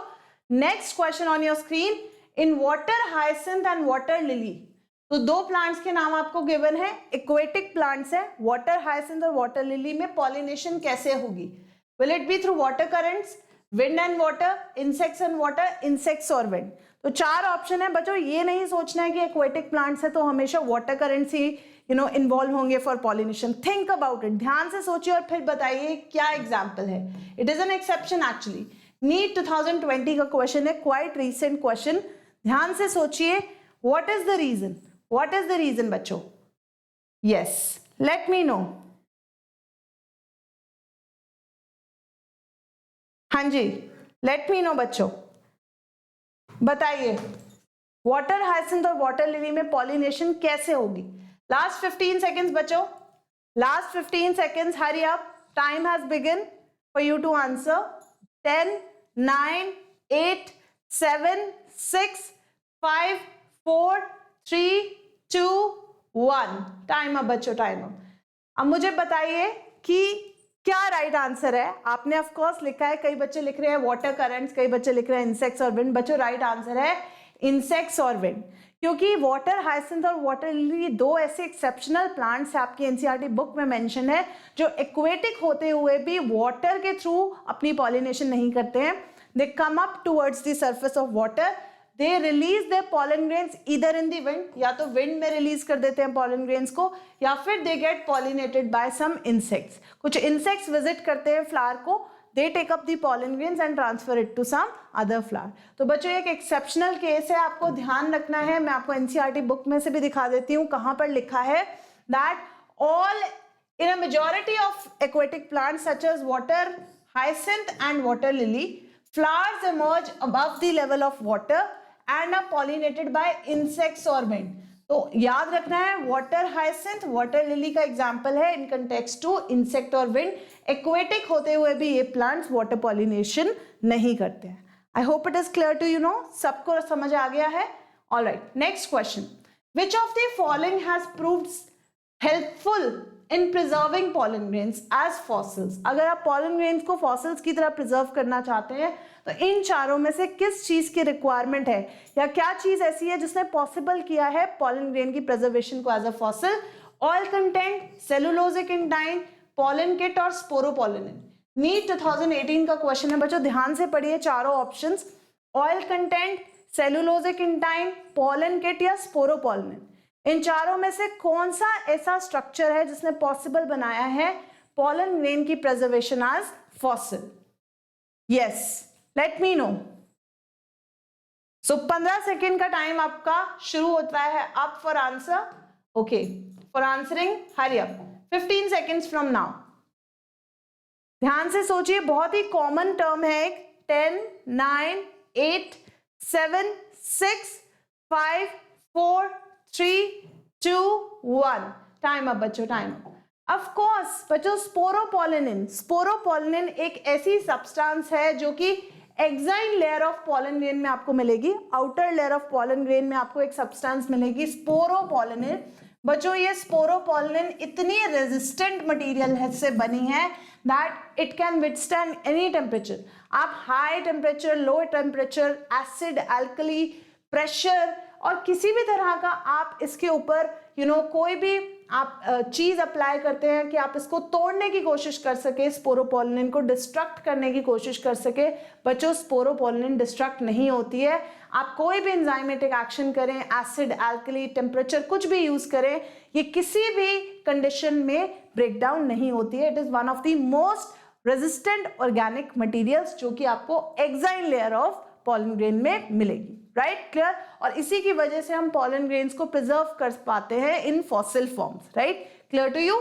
तो ये आपको याद रखना पड़ेगा, sporopollenin one of the most resistant organic material. Next question on your screen बच्चों, typical angiosperm embryo sac at maturity is? NEET 2021 का क्वेश्चन है, बहुत ही रिसेंट है। क्या वो एम्ब्रियो सैक जो है, जो एंजियोस्पर्म्स में 8 न्यूक्लिएट 7 सेल स्ट्रक्चर है, 7 न्यूक्लिएट 8 सेल स्ट्रक्चर है, 7 न्यूक्लिएट 7 सेल स्ट्रक्चर है, या 8 न्यूक्लिएट 8 सेल स्ट्रक्चर है? लेट मी नो बच्चों, ध्यान से सोच के बताइए कि टिपिकल एंजियोस्पर्मस एम्ब्रियो सैक कैसा स्ट्रक्चर है, और बहुत ही फ्रीक्वेंटली आस्क्ड क्वेश्चन है ये, बहुत ही एक्सपेक्टेड क्वेश्चन है ये, इसमें से क्वेश्चन पक्का आता है. यस. So बच्चों, I hope you have got the answer. Last 15 seconds for you to think and give the right answer. Last 15 second है. Hurry up. 9, 8, 7, 6, 5, 4, 3, 2, 1. Time up. Time up बच्चों. Time up. Time up. Okay, तो जैसा कि हम जानते हैं बच्चों, हमने पढ़ा है, अगर मैं आपको एक टिपिकल एंजियोस्पर्मस एम्ब्रियो सैक बना के दिखाऊं तो इसके दो एंड्स हैं, one is chalazal end, other is micropylar end. Chalazal end पर मिलते हैं आपको 3 cells with 3 nuclei, 3 cells with 3 nuclei जिनको हम बोलते हैं एंटीपोडल सेल्स, राइट. वाइल अगर मैं उसके ऑपोजिट एंड की बात करूं तो सेंटर में मिलता है एक सेल जिसको हम बोलते हैं एग सेल, वाइल इसके सराउंडिंग हमें मिलेंगे 2 सेल्स जिनको हम बोलते हैं synergids. Both the cells are known as synergids. तो आप जैसा देख सकते हैं कि एग सेल के अंदर भी एक न्यूक्लियस है और सिनर्जिड सेल्स के अंदर भी अपने एक न्यूक्लियर प्रेजेंट है. बट अगर बच्चों मैं बात करूं सेंटर ऑफ द सेल की, सेंटर ऑफ द सेल में आपको मिलते हैं 2 फ्री न्यूक्लियाई जिनको हम बोलते हैं पोलर न्यूक्लियाई. और बच्चों ये पोलर न्यूक्लियाई फ्रीली सस्पेंडेड पड़े हैं in a large cytoplasm, in a large cytoplasm of a large cell. ये पूरा सेल जिसमें एंटीपोडल्स, एग अपरेटस और ये पोलर न्यूक्लियाई पड़े हुए हैं, इसको बोलते हैं हम central cell. This is known as central cell, right. तो बच्चों ध्यान से पढ़िए, central cell, let's start counting. Central cell is 1, antipodal cells are 3, तो ये हो गए 4. 5th is your egg cell and 2 are your synergids. तो बच्चों 7 सेल्स हो गए हमारे पास, 7 सेल्स. 2 + 1 3, 6 and 1 7. While अगर मैं न्यूक्लियाई काउंट करूं बच्चों, let me just highlight the number of nuclei. 1, 2, 3, 4, 5, 6, 7 and 8. तो बच्चों 8 न्यूक्लियाई और 7 सेल स्ट्रक्चर है आपका embryo sac. You can see 7 celled 8 nucleated structure. आपको याद रखना है, बहुत इंपॉर्टेंट है, बहुत एक्सपेक्टेड है. इसमें आप थ्योरी में भी और ऑफ कोर्स एमसीक्यूज में भी ये बहुत इंपॉर्टेंट है, right. Clear. So I can show you here a line in the NCERT book which is telling you about 7 celled 8 nucleated condition. तो जैसा कि मैंने आपको बताया था, 3 cells micropylar end पे including your egg cell and 2 synergids make up the egg apparatus, right? Or we have synergids. How many synergids are there in an egg apparatus? 2 synergids are there, right? 3 cells at chalazal end are called antipodals. And बच्चों centre में present हैं 2 polar nuclei. Ultimately आपका जो structure बनता है embryo sac का, that is 7 celled and 8 nucleated structure. So very important paragraph, right. Clear to you. Next question. Term used for transfer of pollen grains from anther of one plant. So read the question carefully. मैं terms underline कर रही हूं जो बहुत important है. Transfer of pollen grains from anthers of one plant to stigma of a different plant, which during pollination brings genetically different types of pollen grains. What is this condition called? Is it called xenogamy, geitonogamy, chasmogamy or clistogamy? NEET 2020-21 का question है. ध्यान से सोचिए बच्चों क्या right answer है. अभी हमने इसको पहले भी एक क्वेश्चन में हम डिस्कस कर चुके हैं. Late me know the right answer. बहुत सारे क्लूज गिवन है इन द क्वेश्चन इटसेल्फ कि 2 डिफरेंट प्लांट्स इन्वॉल्व हैं और जो pollen grains आ रहे हैं they are 2 genetically different pollen grains, right. तो ध्यान से सोचिए विच कंडीशन इज इट और किस तरह की पॉलिनेशन का प्रोसेस यहां पर होगा. तो बच्चों I hope you are, yes, you have got the answer, I think, right? Have you written the answer in the comment box? Come on, hurry up. I'm giving you 15 seconds more. Last 15 seconds, बच्चों. Hurry up. Give me the right answer. जल्दी से. 10, 9, 8, 7, 6, 5, 4, 3, 2, 1. Time up, बच्चों. Time up. अभी बच्चों हमने एक condition discuss की थी जिसमें हमने बात की थी 2 different plants involved. So let's say this is a male papaya plant, right? This is a male plant which is carrying only staminate flowers, स्टेमन bearing flowers, मतलब सिर्फ मेल फ्लावर्स प्रेजेंट है इसके पास। वाइल अगर मैं एक दूसरा प्लांट ड्रॉ करूं जिसके पास सिर्फ फीमेल फ्लावर्स प्रेजेंट है बच्चों, this is a female plant bearing only pistillate flowers, pistillate means pistil bearing flowers. तो बच्चों अगर दो डिफरेंट प्लांट्स हैं तो दो डिफरेंट जीन्स भी इन्वॉल्व होंगे, ऑब्वियसली पॉलिनेशन कहां से होगी, इन मेल फ्लावर्स से इन फीमेल फ्लावर्स के, of two different plants which are genetically also different. तो बच्चों जब जेनेटिकली डिफरेंट प्लांट्स की पॉलिनेशन होती है तो उस केस में हमारे पास जो फिनोमेनन होता है that is known as xenogamy, cross pollination, true form of cross pollination जिसमें टू डिफरेंट प्लांट्स इन्वॉल्व हैं। वाइल वो सिचुएशन जिसमें एक ही प्लांट के दो फ्लावर्स आपस में पॉलिनेट करते हैं that is known as geitonogamy which is not the right option है। ठीक है, क्लियर हुआ सबको, यस और no? So you can see NCERT definition of xenogamy, transfer of pollen grains from anther to the stigma of a different plant. See, look at the phrase. It is the only type of pollination which during pollination brings genetically different types of pollen grains to the stigma. तो बच्चों आपको इन की terms की तरफ ध्यान देना है, तभी आप आइडेंटिफाई कर पाएंगे फ्रॉम द क्वेश्चन कि किस तरह के प्रोसेस की बात हो रही है, किस तरह का फिनोमेनन डिस्कस हो रहा है। Next question. In some members of which of the following pairs of families, इनमें से कौन से ऐसे पेयर्स हैं फैमिलीज के जिनमें पॉलन ग्रेन्स अपनी वायबिलिटी को मंथ्स तक रिटेन कर पाती हैं? तो बच्चों एक क्वेश्चन है ये पॉलन वायबिलिटी कॉन्सेप्ट से, बहुत ही रीसेंट क्वेश्चन है, नीट 2021। तो पॉलन वायबिलिटी पे क्वेश्चन है, इन चार फैमिलीज में से आपको चूज करना है कि कौन सी ऐसी फैमिलीज हैं जो एक्चुअल में अपनी वायबिलिटी को रिटेन कर पाती हैं। Is it Poaceae and Rosaceae, Poaceae and Leguminosae, Poaceae and Solanaceae, और is it Rosaceae and Leguminosae? Let me know the right answer बच्चों, हरी अप, ध्यान से सोचिए। आपकी एनसीईआरटी बुक के एग्जांपल्स हैं, आपको करेक्ट पेयर चूज करना है जिनमें पॉलेंस कुछ मंथ्स तक वायबल रहते हैं। तो बच्चों your 15 seconds timer I am going to begin now. Alright, are you ready for the answer? So here begins your 15 seconds timer. Come on, quickly. 12, 11, 10. Read the options very carefully. Very close options. 5, 4, 3, 2, 1. And time is up. Time is up, children.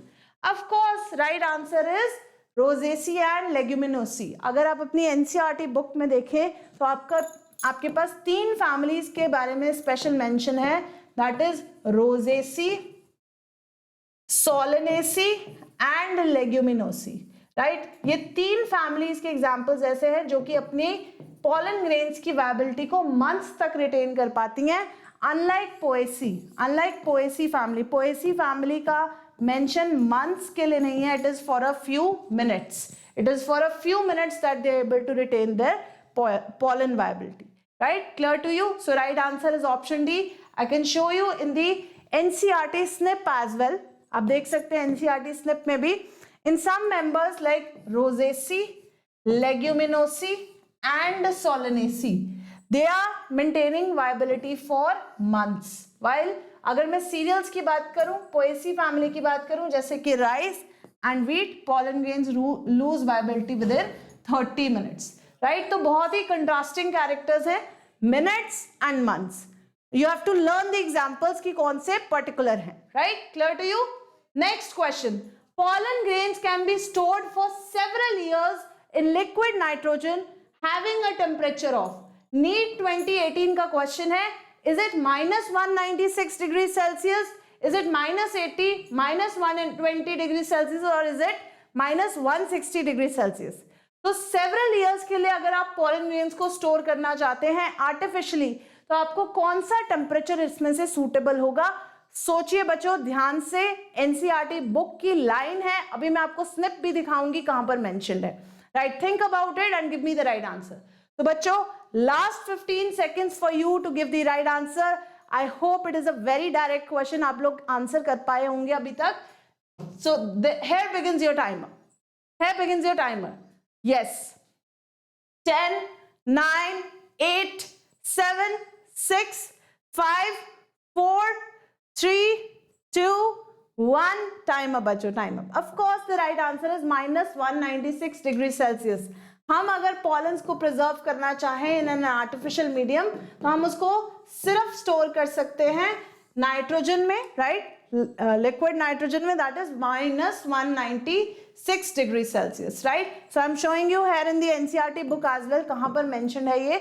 So storing sperms of animals, we know that it is possible, but if you want to store pollen grains, large number of species for years in liquid nitrogen, then it is possible only at -196 degrees Celsius, right? You can create pollen banks just like sperm banks or seed banks, right? Clear to you? तो ये जो pollen grains की preservation है, it makes us possible for us to use them in crop breeding programs. अगर हम crop breeding करना चाहते हैं, improvement करना चाहते हैं crops की quality में, तो हम ऐसे pollens को use कर सकते हैं। All right? So बच्चों, next question आपकी screen पर, which of the following fruits is parthenocarpic? लोग की बहुत important term है, questions आते हैं, छोटे छोटे concepts हैं, बहुत important और बहुत frequently asked। AIPMT question है 2015 से, is it brinjal, Apple, jackfruit और बनाना? इन चारों में से आपका पार्थेनोकार्पिक फ्रूट कौन सा है? Come on, let me know, quickly let me know. इन चारों में से आपका कौन सा ऐसा फ्रूट है जो पार्थेनोकार्पिक है? Let me give you a hint here बच्चों, पार्थेनोकार्पिक फ्रूट्स वो होते हैं जो विदाउट फर्टिलाइजेशन डेवलप किए जाते हैं, विदाउट फर्टिलाइजेशन डेवलप किए जाते हैं। अब आप मुझे सोच के बताइए कि is it brinjal, Apple, jackfruit और बनाना? और आपका 15 सेकेंड्स का टाइमर शुरू होता है अब।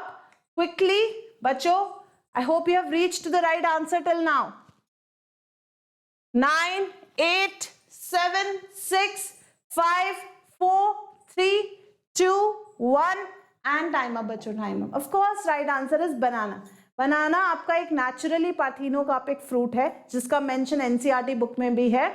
बट बच्चों, अगर इसके अलावा आप किसी फ्रूट को पार्थेनोकार्पिक बनाना चाहते हैं तो आपको प्लांट ग्रोथ हार्मोन की एप्लीकेशन देकर उसको पार्थेनोकार्पिक बनाना होगा। जैसे कि हम कुछ फ्रूट्स को लाइक सिट्रस, और citrus means orange, lemon, right, musk melon, watermelon, इन सब फ्रूट्स को भी हम पार्थेनोकार्पिक बनाने की कोशिश कर चुके हैं।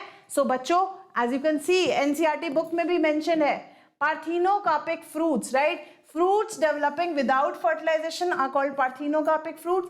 बनाना एक ऐसा एग्जाम्पल है जो कि पार्थेनोकार्पिक है, और अगर आप पार्थेनोकार्पी इंड्यूस करना चाहते हैं then you have to give application of growth hormones, और ऐसे fruits जो बनेंगे पार्थेनोकार्पी के through they are your seedless fruits, seedless fruits होंगे, राइट। तो एक बहुत बड़ी प्रॉब्लम है इंडस्ट्रीज की, जूस इंडस्ट्रीज की, टू रिमूव द सीड्स। अगर सबके सब फ्रूट्स को हम पार्थेनोकार्पिक बना दें तो हमारी सीड वाली प्रॉब्लम जो है सॉल्व हो जाएगी, right. Clear to you? Next question on your screen बच्चों, in angiosperms triple fusion is required for. Angiosperms में ट्रिपल फ्यूजन की क्या नीड है? Question from AIPMT 1996। क्या इससे एम्ब्रियो बनेगा, एंडोस्पर्म बनेगा, सीड गोट बनेगी या फ्रूट बॉल बनेगा?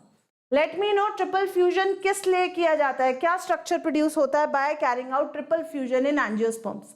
Let me give you a hint है, triple fusion is fusion of a male gamete in plants, a male gamete in angiosperms with the polar nuclei, with the polar nuclei, right? क्योंकि यहाँ पर n plus n, that is polar nuclei, two polar nuclei is fusing with one male gamete का nucleus, it is known as triple fusion. But बच्चों, ये structure, ये formation किस structure को arise करेगी? That is the question. Yes, is it embryo, endosperm, seed coat or fruit wall? Last 15 seconds. 15 seconds for you to give the right answer. Come on, hurry up. 10, 9, 8, 7, 6, 5, 4, 3, 2, 1. Time up बच्चों, time.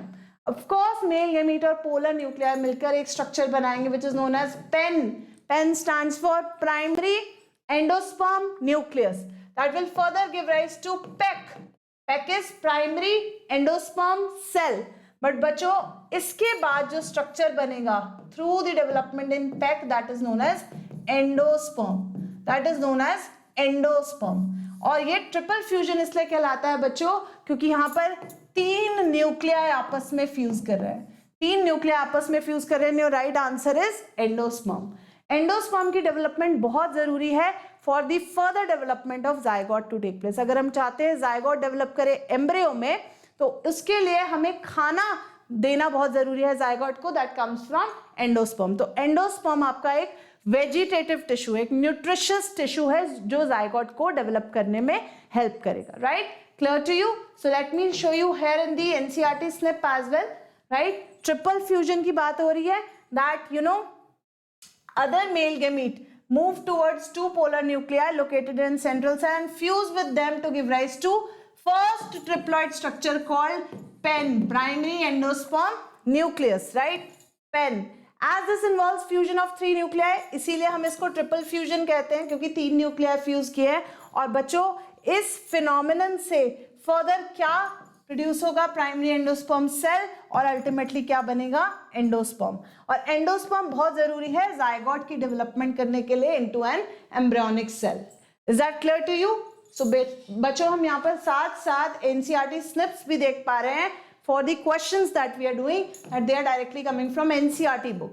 Cotyledon of maize grain is called. ऐसा question हम पहले भी कर चुके हैं, किसी और ईयर में पूछा गया था, but in a different manner. But अब ये 2016 का क्वेश्चन है, direct question, very easy. Cotyledon of maize grain को क्या कहते हैं? Is it called coleorhiza, coleoptile, scutellum और plumule? Let me know the right answer. इसके लिए आपको ज्यादा टाइम की जरूरत नहीं है, so I am beginning your last 15 seconds time now. 15 seconds, hurry up to give the right answer. 10, 9, 8, 7, 6, 5, 4, 3, 2, 1, time up बच्चों। Of course the right answer is scutellum. Scutellum एक ऐसा स्ट्रक्चर है जो डाइकोटिलिडनस कॉटिलिडन के इक्विवेलेंट है, और मेज grain मतलब मोनोकॉट्स की बात हो रही है, तो मोनोकॉट्स के केस में हम कॉटिलिडन बोलते हैं स्क्यूटेलम को, right? Cotyledon is known as scutellum. I have shown you the snip previously also. Embryos of monocotyledons possess only one cotyledon because monocots है। ग्रास फैमिली मतलब wheat, राइस की family की बात हो रही है। Cotyledon is called scutellum. Cotyledon is called scutellum, जो कि एक साइड पर सिचुएटेड होता है, लेटरल साइड पे, and the nature is it is large and shield shaped. Okay, clear to you? Okay, next question. In some plants thalamus contributes to fruit formation. Such fruits are called what? False fruits, aggregate fruits, true fruits, parthenocarpic fruits. इन चारों में से कौन सी term हम use करेंगे उन fruits के लिए जिनमें fruit development comes from thalamus also? तो नीट 2020 का क्वेश्चन है, और मैं आपको एक हिंट दे देती हूँ यहाँ पर, that which is thalamus part of the flower. अगर ये एक फ्लावर है तो फ्लावर के बेस पे, if you know this is a flower, this is a flower, तो फ्लावर के बेस पे जो swollen structure है it is called thalamus. तो thalamus भी अगर contribute कर रहा है along with the ovary, if thalamus is also contributing in fruit formation, then what is it called? तो ये आपका स्ट्रक्चर जो मैंने यहाँ पर लेबल किया है, this is, I'm labeling it again, this is thalamus, right? And this is ovary as you know. तो बच्चों ध्यान से बताइए कौन से फ्रूट की बात हो रही है यहाँ पर? Of course, it is false fruits. False fruits. आपको पता है, ज्यादा टाइम नहीं चाहिए सोचने के लिए। False fruits वो fruits होते हैं जिसमें ओवरी के अलावा भी कोई पार्ट इन्वॉल्व है in formation of fruit, and best example is apple, strawberries and cashew nuts, right? Apple, strawberries and cashew nuts ऐसे एग्जाम्पल हैं जहां पर हम बात करते हैं फ्रूट फॉर्मेशन की without only engagement of ovary. Clear है सबको? तो you can see NCERT book का स्निप है आपके सामने, दैट जब ओवरी डेवलप करती है फ्रूट्स में तो जनरली क्या होता है, अदर पार्ट्स डीजनरेट कर जाते हैं, अदर फ्लोरल पार्ट्स डीजनरेट। लेकिन कुछ स्पीशीज हैं जैसे कि एप्पल, स्ट्रॉबेरी, कैश्यू, जिसमें थैलेमस भी कंट्रीब्यूट करता है फ्रूट फॉर्मेशन में, और ऐसे फ्रूट्स को हम क्या कहते हैं? False fruits. Is that clear to you? सबको समझ आया? Along with NCERT snip it is becoming more clear I think. Next question, generative cell was destroyed by laser. तो बहुत इंटरेस्टिंग क्वेश्चन है। जनरेटिव सेल है पॉलन ग्रेन का, उसको destroy कर दिया गया है लेजर लाइट से, but normal pollen tube was still formed. इसका क्या रीजन हो सकता है? It is a question from CBSE AIPMT। ध्यान से सोचिए बच्चों, क्या रीजन हो सकता है कि अगर आपने जनरेटिव सेल को डिस्ट्रॉय कर दिया है बट फिर भी पॉलन ट्यूब बन पा रही है, is it that vegetative cell is not damaged?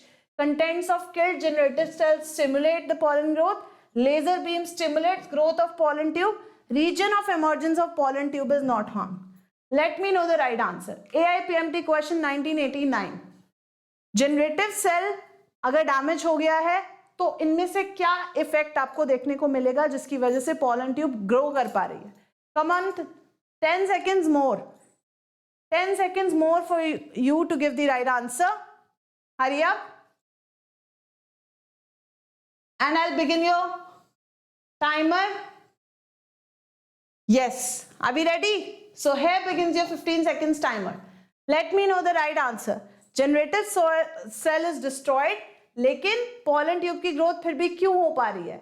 7, 6, 5, 4, 3, 2, 1. Time up. Time up बच्चों. Of course बच्चों clear है कि vegetative cell damage नहीं हुआ है.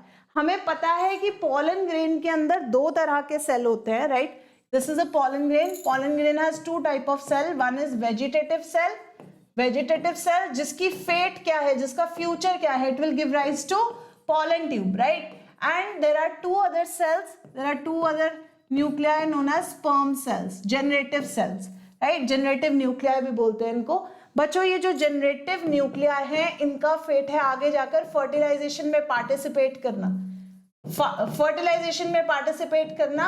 तो बच्चों यहाँ पर अगर आपने वेजिटेटिव सेल को डैमेज नहीं किया है तो पॉलन ट्यूब की ग्रोथ पर कोई इफेक्ट नहीं पड़ेगा. आपने लेजर बीम से डिस्ट्रॉय किया इस क्वेश्चन में जनरेटिव न्यूक्लियाई को, तो जनरेटिव न्यूक्लियाई की वजह से फर्टिलाइजेशन इफेक्ट हो सकती है लेकिन पॉलन ट्यूब की ग्रोथ इफेक्ट नहीं हो सकती है. So I hope the concept is clear to you. Yes और नो? ऑलराइट. तो यहाँ पर एक स्निप है जिसमें आपको बताया गया है कि कुछ प्लांट्स में पॉलन ग्रेन्स शेड होती हैं 2 सेल कंडीशन पे और कुछ प्लांट्स में पॉलन ग्रेन शेड होती हैं 3 सेल कंडीशन पे, जहां पर जनरेटिव सेल डिवाइड कर जाता है 2 मेल गैमीट्स में. तो बच्चों अगर ये 2 मेल गैमीट्स हैं तो ये गैमीट्स इन्वॉल्व होंगे फर्टिलाइजेशन में, वाइल जो वेजिटेटिव सेल है पॉलन ग्रेन का that is directly involved in development of pollen tube और पॉलन ट्यूब की ग्रोथ पर कोई इफेक्ट नहीं पड़ेगा. I hope the concept is clear to you now. Alright. Next question. Double fertilization is fusion of. Double fertilization किसको बोलते हैं बच्चों हम? Is it fusion of 2 eggs and a polar nuclei with pollen nuclei, one male gamete with egg and other with synergid, one male gamete with egg and other with secondary nucleus? Give me the right answer. AIPMT का question है, very old question but still very important and very relevant. आपको बताना है double fertilisation में किन दो structures या किन दो सेल्स की फ्यूजन होती है. Yes, let me know. Is it 2 eggs and a polar nuclei? Is it one male gamete with egg cell and other with synergid, one gamete with egg cell and other with secondary nucleus? Your 15 seconds timer begins now. Last 15 seconds बच्चों जल्दी से answer कीजिए. Let me know the right answer. 8, 7, 6, 5, 4, 3, 2, 1 and time up बच्चों. Time up. Of course double fertilization is जब एक male gamete fuse करता है egg cell के साथ and other fuses with secondary nucleus. तो आपको पता है कि 2 स्पर्म सेल्स और 2 मेल गैमीट्स आर प्रोड्यूस्ड. बच्चों इनमें से 1 मेल गैमीट फ्यूज करता है with the egg cell, right, to give rise to zygote. This is first fertilization. But अगर मैं सेकेंड मेल गैमीट की बात कर दूं बच्चों, सेकेंड मेल गैमीट फ्यूज करता है with your polar nuclei and it gives rise to a structure called endosperm. Ultimately पहले पेन बनेगा फिर पेक बनेगा और ultimately endosperm will be form. तो बच्चों जाइगोट जो बना है क्योंकि वो 2 हैप्लॉइड सेल्स की फ्यूजन से बना, इट इज डिप्लॉइड स्ट्रक्चर. और सेकेंड मेल गैमीट और 2 polar nuclei that is n+n condition, right, ये क्या बनाएगा?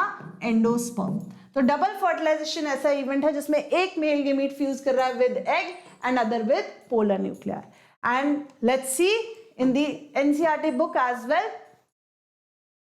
So first event, one of the male gamete moves towards the egg cell, fuses with the nucleus, completing the syngamy, जिसको हम fertilization भी बोलते हैं simply, right? और इससे क्या बनेगा? zygote बनेगा. लेकिन जो other male gamete है वो move करेगा polar nuclei की तरफ and it will give rise to a structure called pen, और ultimately peck बनेगा and ultimately endosperm will be formed. So I hope बच्चों आपको ये concept clear हो गया है double fertilization का. It is very important, बहुत frequently पूछा जाता है. Right, clear to you? Next question. Male gametophyte of angiosperms or monocots is. Male gametophyte actually किसको कहते हैं angiosperms में? Microsporangium को, Nucellus को, Microspore को या stamen को? AIPMT क्वेश्चन 1990 बहुत पुराना है, लेकिन अभी भी बच्चे इस क्वेश्चन में बहुत कंफ्यूज्ड होते हैं. उनको नहीं पता होता कि मेल गेमेटोफाइट एक्चुअली कौन सा स्ट्रक्चर है. वो जनरली किसी और स्ट्रक्चर को मेल गेमेटोफाइट कंसीडर करते हो. लेट मी सी आप लोगों को इसके बारे में क्या पता है. बच्चों last 15 seconds, hurry up, late me no, जल्दी से बताइए. 10, 9, 8, 7, 6, 5, 4, 3, 2, 1. टाइम अप बच्चों, time up, time up, time up. तो ऑफ कोर्स पॉलन ग्रेन और माइक्रोस्पोर, ठीक है. जब हम माइक्रोस्पोरोजेनेसिस के बारे में पढ़ते हैं, वी रीड कि माइक्रोस्पोरोजेनेसिस से जो स्ट्रक्चर प्रोड्यूस होता है that is known as microspore. Microspore, right. और ये माइक्रोस्पोर कैसे प्रोड्यूस होते हैं? In a tetrad, right, in a tetrad. But जब ये टेट्राड एक दूसरे से सेपरेट हो जाते हैं, चारों माइक्रोस्पोर्स एक दूसरे से सेपरेट हो जाते हैं, they develop into a structure called pollen grain. into a structure called pollen grain. तो बच्चों ये स्ट्रक्चर pollen grain, इसी के अंदर दो मेल गेमीट्स प्रेजेंट हैं, that is your sperm cells. जिन्होंने चैप्टर पढ़ा है उनको कॉन्सेप्ट पता है कि pollen grains के अंदर क्या प्रेजेंट है? 2 स्पर्म सेल्स. तो बच्चों आपका जो मेल गेमीटोफाइट और गेमीट बेयरिंग बॉडी है that is microspore out of these 4 options. अगर यहाँ पर pollen grain भी मेंशन्ड होता तो भी आपका आंसर सही होता. Alright, clear to you? सबको समझ आ गया है? सो हमने माइक्रोस्पोरोजेनेसिस में पढ़ा था कि मियोसिस के थ्रू, राइट, क्या बनते हैं? माइक्रोस्पोर्स बनते हैं. और यही माइक्रोस्पोर्स आगे जाकर किस में डेवलप करेंगे? पॉलन ग्रेन्स में डेवलप करेंगे. और बच्चों फर्स्ट लाइन है the pollen grain represents the male gametophytes. Right, clear to you? तो सारे कॉन्सेप्ट्स इंटरलिंक्ड हैं, आपको ध्यान से एक एक लाइन एनसीईआरटी की दिमाग में रखनी है. Right, clear to you? Next question बच्चों, पॉलिनेशन कौन से ऑर्गेनिजम्स में होती है, कौन से प्लांट्स में होती है? Bryophytes and angiosperms, pteridophytes and angiosperms, angiosperms and gymnosperms, angiosperms and fungi. AIPMT question 1991. Pollination कौन से प्लांट्स में होती है? ब्रायो और एंजियो में, टेरिडो और एंजियो में, एंजियो और जिम्नो में, एंजियो और फंजाई में. Very easy, very relevant question. Last 15 seconds बच्चों, आपका टाइमर शुरू हो गया है. Give me the right answer. 10, 9, 8, 7, 6, 5, 4, 3, 2, 1. Time up बच्चों. ऑफ कोर्स हमें पता है कि पॉलन ग्रेन सिर्फ 2 ही ग्रुप ऑफ प्लांट्स में प्रोड्यूस होते हैं, that is gymnosperms and angiosperms. क्योंकि इन प्लांट्स में पॉलिनेशन होती है, इसीलिए इन प्लांट्स को हम कभी कभी सिफोनोगेमस प्लांट्स भी कहते हैं. सिफोनोगेमस प्लांट्स का मतलब है जिनमें पॉलन ट्यूब बनती है, राइट. और पॉलन ट्यूब सिर्फ उन्हीं प्लांट्स में बनती है जिनमें पॉलन ग्रेन फॉर्मेशन होती है, राइट. तो एंजियोस्पर्म्स, जिम्नोस्पर्म्स, 2 ऐसे हायर ग्रुप, 2 ऐसे एडवांस टाइप ऑफ प्लांट्स है जिनमें pollination takes place because pollen grains are form. बाकी किसी स्ट्रक्चर में, किसी प्लांट में आपको पॉलन ग्रेन्स नहीं मिलेंगी. Right, clear to you? Next question बच्चों, एआईपीएमटी 1991. तो इस सीरीज में हम प्रैक्टिस कर रहे हैं PYQs including NEET and AIPMT questions. बच्चों point the odd one out. क्या न्यूसेलस, एम्ब्रियोसैक, माइक्रोपाइल और पॉलन ग्रेन में से कौन सा स्ट्रक्चर है जो ऑड है यहाँ पर? Yes, let me know. Is it nucellus, embryo sac, micropyle, pollen grain? Let me know. You have to pick the odd one out. Nucellus, embryo sac, micropyle और pollen grain. Let me know. Last 15 second आपके पास answer करने के लिए. Last 15 second बच्चों, ध्यान से सोचिए, ध्यान से देखिए ऑप्शंस को. Let me know the right answer. 8, 7, 6, 5, 4, 3, 2, 1 and बच्चों time is up. Time is up. अगर आप बच्चों ध्यान से देखें तो न्यूसेलस, एम्ब्रियोसैक और माइक्रोपाइल तीनों ही आपके पार्ट हैं of the structure of ovule. But अगर मैं पॉलन ग्रेन की बात करूं, it is a male reproductive related structure. ठीक है, पॉलन ग्रेन आपका मेल गेमेटोफाइट है, ओव्यूल आपका स्ट्रक्चर है जो कि आपके फीमेल गेमेटोफाइट को अराइज करता है. और ये जो 3 स्ट्रक्चर्स हैं, न्यूसेलस, एम्ब्रियोसैक और माइक्रोपाइल, ये तीनों ही आपके स्ट्रक्चर्स रिलेटेड हैं to structure of ovule. So right odd one out option is pollen grain, option D, right. अब मैं आपको स्ट्रक्चर ऑफ ओव्यूल में दिखा देती हूँ, मैं कहीं भी पॉलन ग्रेन नहीं नजर आएगी। We can find micropyle here, nucellus here and embryo sac here, लेकिन we cannot find pollen grain here because this is a female structure of female organ that is ovule, right. Clear to you, सबको समझ आया। और ovule का ही दूसरा नाम है megasporangium, megasporangium, technical name of ovule is megasporangium. Is that clear to you? Next question बच्चों आपकी स्क्रीन पर, chief pollinators of agricultural crops are, सबसे मेन पॉलिनेटर्स कौन से होते हैं क्रॉप प्लांट्स में? Is it butterflies, bees, moths और beetles? Come on, think about it, it's a very easy question. AIPMT 1994 it has been asked, chief pollinators of agricultural crops are butterflies, bees, moths or beetles? Yes बच्चों, hurry up, hurry up। 15 second आपके शुरू होते हैं answer देने के लिए। अब बहुत डायरेक्ट क्वेश्चन है, लेट मी नो, बहुत कॉमन पॉलिनेटर्स कौन से हैं इनमें से? 9, 8, 7, 6, 5, 4, 3, 2, 1, टाइम अप बच्चों, टाइम अप। ऑफ कोर्स सबसे चीफ पॉलिनेटर्स हैं बीज बच्चों। इंसेक्ट सबसे कॉमन पॉलिनेटिंग एजेंट्स हैं अमंग एनिमल्स, और अगर एनिमल्स में से भी इंसेक्ट्स की बात की जाए पर्टिकुलरली, तो बीज आपके सबसे कॉमन चीफ पॉलिनेटर्स हैं फॉर एग्रीकल्चरल क्रॉप्स। तो एनसीईआरटी में लाइन बहुत डायरेक्टली आपको क्रॉप प्लांट्स के कॉन्टेक्स्ट में नहीं बताई गई है, बट फिर भी बताया गया है that among the animals insects particularly bees बच्चों are the dominant biotic pollinating agents, right? तो ये आपकी NCERT लाइन से ही क्वेश्चन पूछा गया है, right? Clear to you? Is that clear? Next question. How many pollen grains will be formed after meiotic division in 10 microspore mother cell? 10 microspore mother cell में अगर meiosis होगा तो कितने pollen grains बनेंगे बच्चों? Application based question, hurry up. 15 second में आप इसको सॉल्व कर सकते हैं। I am starting your timer just now, give me the right answer. 10 microspore mother cell में अगर डिवीजन होगी तो कितने पॉलन ग्रेन्स या कितने माइक्रोस्पोर्स बनेंगे? 7, 6, 5, 4, 3, 2, 1, टाइम अप बच्चों, time up, time up. Of course मैंने आपको एक कॉन्सेप्ट बताया था, राइट, कि 1 microspore mother cell gives rise to 4 pollen grains. कितने पॉलन ग्रेन्स बनते हैं 1 माइक्रोस्पोर मदर सेल से? 4। बट बच्चों अगर मैं बात करूं 10 माइक्रोस्पोर मदर सेल्स की, तो of course you have to multiply, आपके पास 10 into 4 40 पॉलन ग्रेन्स बनेंगे। अगर आपके पास कितने सेल्स होंगे? 10 microspore mother cells, because meiosis में एक सेल से 4 डॉटर सेल्स बनते हैं, right? Clear to you? So your right answer is 40। और यहाँ पर जो आपका कॉन्सेप्ट अप्लाई होता है that is of microsporogenesis, that you know reduction division or microsporogenesis or meiosis gives rise to 4 microspores in each microsporogenesis, right? Clear to you? Next question बच्चों, what is the direction of micropyle in an anatropous ovule? जल्दी से बताइए, AIPMT का question है। Micropyle की direction क्या होगी anatropous ovule में? आपके लास्ट 15 सेकेंड्स रहे हो गए हैं शुरू। Hurry up, late me no, let me know the right answer. 10, 9, 8, 7, 6, 5, 4, 3, 2, 1. Yes, time up बच्चों। तो ऑफ कोर्स अगर मैं माइक्रोपाइलर एंड की बात करूं, एनाट्रोपस ओव्यूल में एम्ब्रियो सैक का माइक्रोपाइलर एंड हमेशा डाउनवर्ड डायरेक्शन में लोकेटेड होता है। हमेशा हम माइक्रोपाइलर एंड इस तरफ बनाएंगे in anatropous ovule, and this is your chalazal end जहां पर लोकेटेड होते हैं एंटीपोडल सेल्स। तो माइक्रोपाइलर एंड की बात की जाए, it is located towards downward direction of anatropous ovule. Alright, तो आप देख सकते हैं अगर ये ओव्यूल है तो इसमें एम्ब्रियो सैक में माइक्रोपाइलर एंड लोकेटेड है नीचे की तरफ, राइट? क्लियर?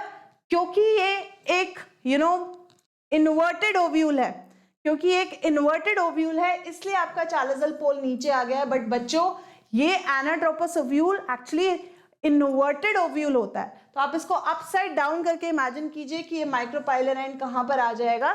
नीचे की तरफ, right? Clear to you? Next question, last question बच्चों of our session of today.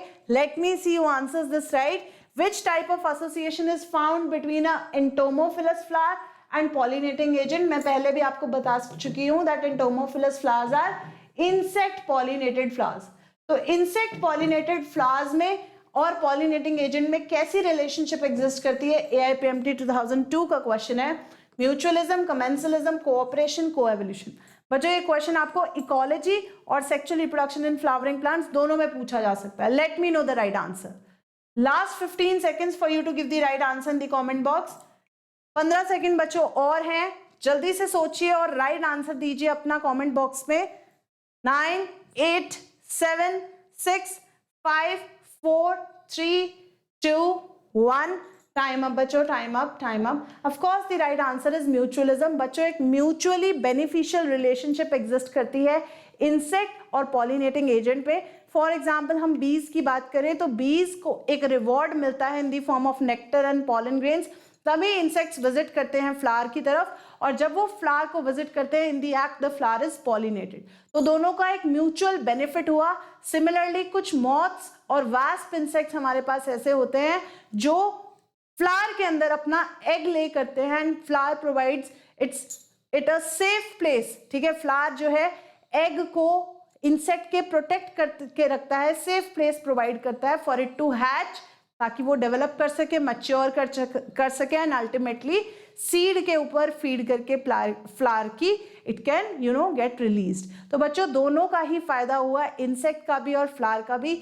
इसीलिए हम इस तरह की एसोसिएशन को म्यूचुअली बेनिफिशियल रिलेशनशिप कहते हैं. Mutually beneficial relationship which is normally we call it by the term mutualism. I hope it is clear to you. बच्चों ये आज का हमारा लास्ट क्वेश्चन था. ये एग्जाम्पल्स हैं आपकी एनसीईआरटी बुक में दिए हुए.